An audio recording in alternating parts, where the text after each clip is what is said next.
Ouais, mes amis, vous allez voir maintenant, vous allez voir devant vos yeux, vous allez voir un professeur de mathématiques, Albert Einstein marocain. Vous allez le voir, il va vous parler de rho de pi est égal à 3,14. Écoutez-le. Alors bonjour mes amis, bonjour à tous. Ce qu'il a dit c'est juste. Alors je vais expliquer aujourd'hui ce que ça veut dire P égale 3,14. Alors ça veut dire d'où bien pi égale 3,14. Alors la plupart de nous ne sait pas d'où vient 3,14. Alors je vais expliquer. Alors si vous faites, alors écoutez-moi bien. Si vous faites l'expérience, alors prenez par exemple une pièce de 10 dirhams. Une pièce de 10 dirhams. Un fil. Essayez de retourner sur les circonférences. Et voilà, j'ai dit, je prends une pièce de 10 dirhams, comme ça, et un fil, et je vais retourner sur les circonférences, voilà, le fil, une fois.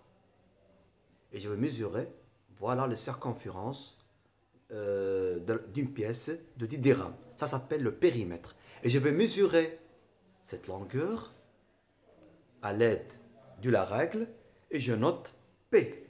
P, ça veut dire le périmètre. Alors, vous suivez avec moi. Et après, je prends la règle et je mesure le diamètre de cette pièce. Le diamètre, on appelle D. D, c'est le diamètre. Donc, enfin, je vais diviser le périmètre que j'ai trouvé par le diamètre. Alors, qu'est-ce qu'on va trouver? On va trouver exactement 3,14. On va trouver quelques erreurs, ça dépend de fil. Ça dépend de ce qu'on a bien entouré le fil sur... Donc le périmètre, c'est pi est égal à 3,14. Voilà d'où vient 3,14. Donc, P divisé par D égale 3,14. P divisé par 3,14. Non. P divisé par D, le diamètre, donc le périmètre, divisé par le diamètre, égale 3,14 ou bien égale à pi. Voilà d'où vient le nombre pi. Voilà d'où vient le nombre pi égale 3,14. C'est exactement.